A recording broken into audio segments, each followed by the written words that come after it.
Hvad gør man, når milliardomsættende virksomheder vil overtage ens land?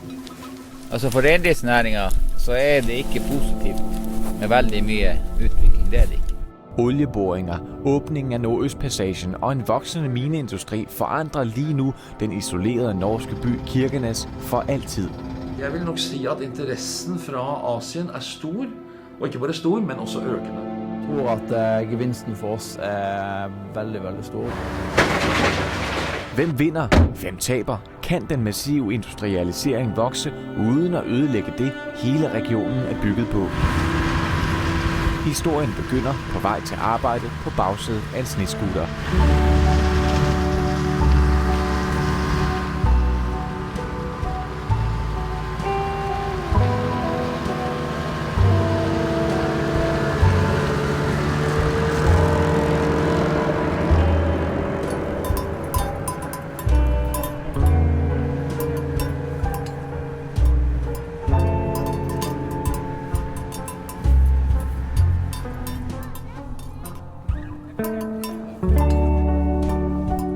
Egil Kaljanjen kender sine rensdyr. Hele sit liv har han gået på de her marker, som fra november til slutningen af marts er bundfrosne. Jeg liker ikke, hvis man sådan grå.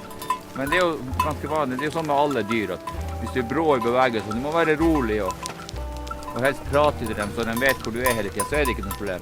At passe rensdyr, uanset vejr og vind, er det han kan.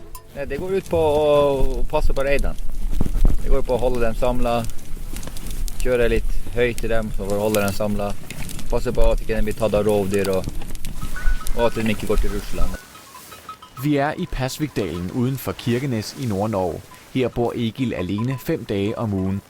I weekenden kommer hans kone og børn og hjælper. Ja, så jeg har gjort det i livet. Begynnelsen i lag med min far, og de sidste årene har jeg gjort det selv, etter at jeg overtog. Men jeg har jobbet med reindrift hele tiden. Og sådan har familien klaret sig siden 1855. Det er dem som giver mig næring. Penger. Sælge kalvene, og så får man penge. Det er det som gør, at man lever af det. Køttproduksjon.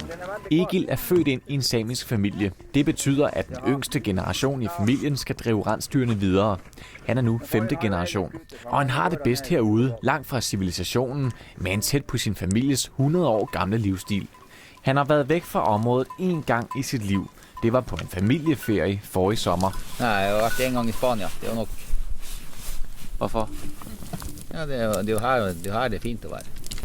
Ja, det er her jeg vil. Man har ro i sjælen når man er her. Ikke noe stress, og ikke noe mobildekning, ingen telefoner. Det er jo med reinene.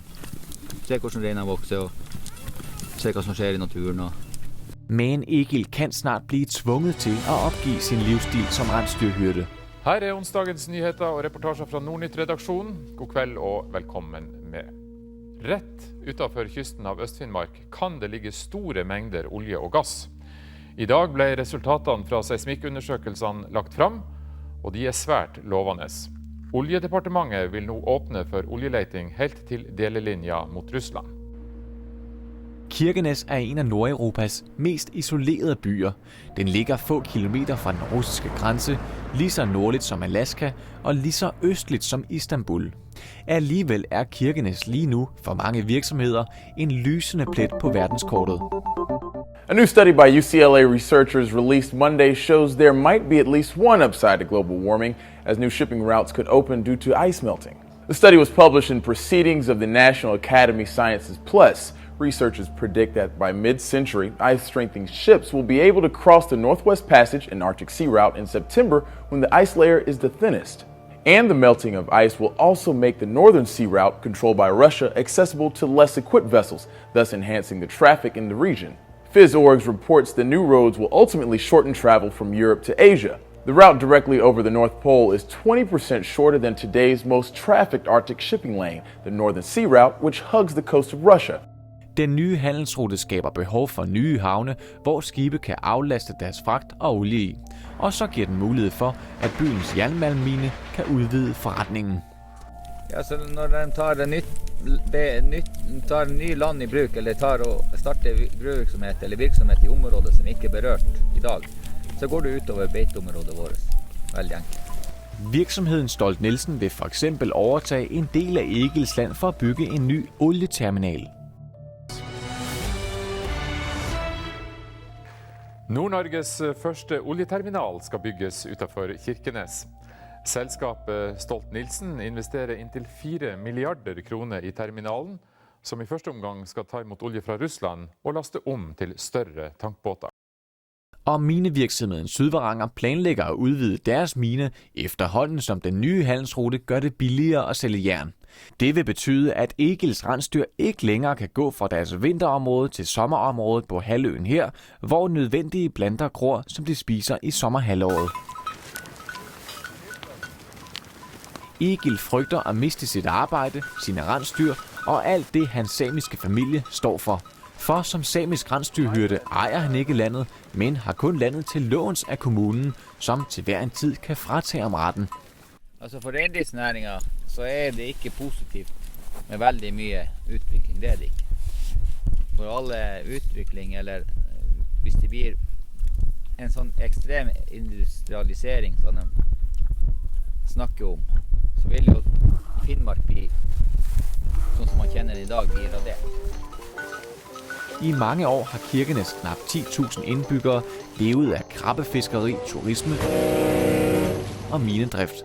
I 1996 lukkede Sydvaranger sin mine. Det var blevet for dyrt at udvinde jern så langt væk fra alting.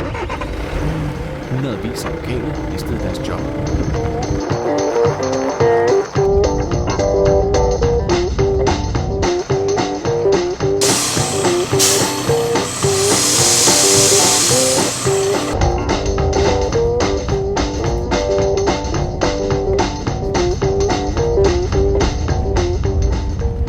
For få år siden blev det med den nye sejlrute og ny optimisme i området igen profitabelt at grave efter jern. Og så først du på lufta her, så mater jeg på her med. Du ser her et matertrykk på 50, det vil si 50 cm i timen. Ingen høballer og rensdyrbjæller. Tons tunge lastbiler og boremaskiner, der kører løs året rundt 24 timer i døgnet. Gert Celius leder efter jernmalm, som skal sælges for millioner af kroner til virksomheder i Kina, Japan og Indien. Gert er 60 år og har sammenlagt arbejdet i minen her uden for Kirkenes i over halvdelen af sit liv, ligesom sin far og bedstefar. Altså min bedstefar han begynte her på Sydvaranger i 1910 og jobber her i 45 år. Og så har faren min, han jobber også på Sydvaranger i Kirkenes, og han var vel i noen og 30 år. Da minen lukkede, måtte han sige ja til andre væsentligt dårligere betalte håndværkerjobs i byen.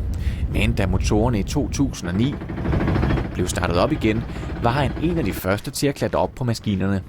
Jeg trivdes. Det har vært et kjempegodt miljø her, og det var en kjempefin arbeidsplads. Væksten i Kirkenes giver nye jobs, og mens Gert kører videre til næste boring, er ordet pension noget, der ligger langt ude i fremtiden. Jeg har ikke tenkt så mye på det der, for jeg kan jo faktisk ta ut pensjon til neste år. Jeg føler nå at jeg har nå enda noen år igjen i arbeidslivet, så det blir jo en stor overgang også gå. Vi tar ut pensjon jo også. Med så mange penge på spil for kommunen, er han en af dem, der støtter den voksende industrialisering af Kirkenes og Nord-Norge. Jeg synes det er positivt at du kommer med hit. Det blir jo mer arbeidspladser her, og vi må jo ta av det vi har. Vi kan jo ikke bare leve av rein. Det er helt greit at når naturressurserne er her, så er det helt greit at vi tar det. I 2010 sejlede Sydvaranger det første skib nogensinde med jernmalm fra Kirkenes til Kina. Få kilometer fra stenknuseren her planlægger Sydvarangers ledelse, hvordan Nordøstpassagen og den enorme vækst skal udnyttes på bedst mulig vis. Vi sælger altså ca. 1/3 av vår produksjon til Asien. Skal vi måle det på antall besøkende her i Kirkenes og ved gruven, så er interessen stor. Vi har hatt fremtredende ambassadører fra land som Kina og Sør-Korea på besøk her, bare i løpet av de siste månedene. Vi har hatt japansk TV har vært her og filmet. Så jeg vil nok si at interessen fra Asien er stor, Og ikke bare stor, men også økende. Sydvaranger vil ikke kommentere konkret på Egils frygt for at miste retten til landområderne, der potentielt kan indbringe Sydvaranger millioner af norske kroner. Jeg kan si at vi vil aldri finne på å gjøre noe sånt uten at vi har snakket sammen på en ordentlig måte, kommunisert og diskutert, og funnet frem til det som må være en fornuftig avtale for begge parter. Jeg kjenner ikke den saken du refererer til konkret, men det jeg kan si det på generelt grunnlag. Harald Martinsen har været i virksomheden i 1,5 år. Han kommer direkte fra en topstilling i en virksomhed i Singapore. Men nysgerrigheden efter at være med til at bygge industrien op i Kirkenes fik ham til at flytte. Eneste udfordring i forhold til udviklingen lige nu er at finde flere, der tør gøre det samme som ham. Denne delen av Norge har allerede en ekstremt lav arbeidsledighet. Og vi har en annen stor norsk industri som på vei inn i området nå, nemlig olje- og gassindustrien. Og de vil også etterspørre i stor grad den samme type arbeidskraft som vi etterspør. Det kommer til å bli den største utfordringen i de neste 10-15 årene. Så når dette sendes på dansk TV, så kan vi gjerne invitere danske kompetente unge mennesker som har lyst på en utfordring i annerledes miljø og klima. Kom til Sør-Varanger, kom til Kirkenes. Her det både jobb og gode muligheter. I gaderne i Kirkenes alt stadig som det plejer. Har ingen lyskryds, og de fleste kommer rundt på stotningen her. Byens udvalg af butikker hurtigt overstået, og skal man fra den ene ende til den anden af byen, tager det også kun omtrent så lang tid at køre igennem. Hei, det Torjus Kanal fra Finnmarken som ringer. Ja, det høres sådan ut. Torjus Kandal blev for få år siden uddannet journalist og havde mulighed for at få job i en af de større norske byer. Men Kirkenes der, hvor det sker. Du har Russland, Kanada, USA, Danmark, Norge og Sverige da også, som har interesse i det her området. På en måte. Det er jo ingen som eier Nordpolen eller Passasjen. Det blir veldig spennende å se hva som skjer fremover der, for det jo... reisetida går jo veldig mye ned. Og ligesom Egil og hans rensdyr det langt fra alle Torjus taler med i byen, der glæder sig til at se endnu flere af dem her sejle rundt i fjorden. Det blir en viktig plass med den nye sjøruta, men også det mange som litt mer som negative, som ikke bryr seg så mye, men som mer tenker på seg selv, og at vi har det jo fint nå, hvorfor skal vi risikere å måtte ødelegge det? Men Kirkenes allerede i gang med at forandre tilværelsen for byens borgere. Et nyt sygehus på vej op, for nylig blev byens nye skole indviet, og få kilometer ude af byen et helt nyt boligkvarter ved at være klar. Og her ved havnefronten byens nye hotel allerede en succes. Jeg tror at gevinsten for oss veldig, veldig stor. Vi ser allerede nå at vi i vårt 3. driftsår, og vi har tjent penger begge de 2 foregående. Vi hadde budsjettert med å tape penger de 5 første årene. Det har vi jo sluppet. Så jeg tror det store muligheter. Det, der engang var en isoleret plet på kortet langt væk fra alting, gør sig klar til det store ryk ind. Byen, der engang levede af begrænset minearbejde, krabbefiskeri og turisme, skal nu være et mellemstop for alverdens fragtskibe og base for millionomsættende virksomheder. Spørgsmålet om Nordøstpassagen og de nye olieudvindinger udelukker de gamle traditionelle erhverv. På rådhuset sidder Cecilie Hansen. Hun ordfører for Centerpartiet, som taler landmændene og udkantsområdernes sag. Det eneste parti i kommunen, der skeptiske over for den industrielle udvikling. Nej, for oss så jo det samiske en vigtig del av vores kultur og historie. Og de samiske reindriftsutøverne i kommunen vår betyr utrolig mye. Det en fornybar næring som har vært der i kanskje tusindvis av år. Men hendes ønsker om at bevare og beskytte de traditionelle erhverv bliver ofte overtrumfet, når beslutningen skal træffes på landsdækkende plan. Derfor spår hun heller ikke de store chancer for Egil, når Sydvaranger og de andre store virksomheder lægger pengene på bordet. Vi har alt for liten indflytelse i forhold til det vi burde hatt. Og det storsamfunnet som presser på, og vi ser at gang på gang så det altså de lokale som blir overkjørt.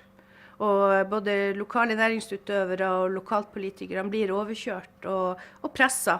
Både av storindustrien, men ikke minst også av storsamfunnet som sitter langt, langt unna oss. I Pasvikdalen er endnu en arbejdsdag hos rensdyrene ved at være slut. Det samme er den for Egils 4 børn, som har været på besøg i dag. 3 af dem har for længst besluttet sig for, at de ikke vil drive rensdyr som deres far. De går i skole og på universiteter forskellige steder i Norge. Men Tobias, Egils yngste søn, har en anden plan. Da fortsætter med det her, og jeg har jo allerede egne rein, som jeg skal fortsætte med. Det her er jo livet. Hold på med reinen. Det går ikke an å sette en prislapp på det. For det ligger jo i du er jo født til det her. Næste generation står altså klar til at overtage rensdyrene. Velvidende om, at der venter langt flere penge i mine- og olieindustrien, og at chancerne for, at rensdyrhyrderne kan vinde over industrien, er tvivlsom. Men de nægter at give op. Heller ikke, hvis de skulle modtage en klækkelig kompensation for at fragive sig retten til landet. Reiner må jo ha mat. Så kompensasjonen du får jo en kompensasjon, men du får jo aldri det som er riktig. Så du har ikke bruk for kompensasjon, du har jo bruk for land til reinene. Du kan ikke gi en 100-lapp til en rein, den spiser jo ikke det. Den må jo ha mat høy. Reinen mot seg. Derfor har Egil heller ingen planer om at sælge rensdyrene foreløbig. Vi kan jo ikke gi opp. Vi har jo vært her og holdt på med rein i så mange år, så man kan ikke gi opp. Man må jo bare stå på. Det er det her vi lever og ånder for.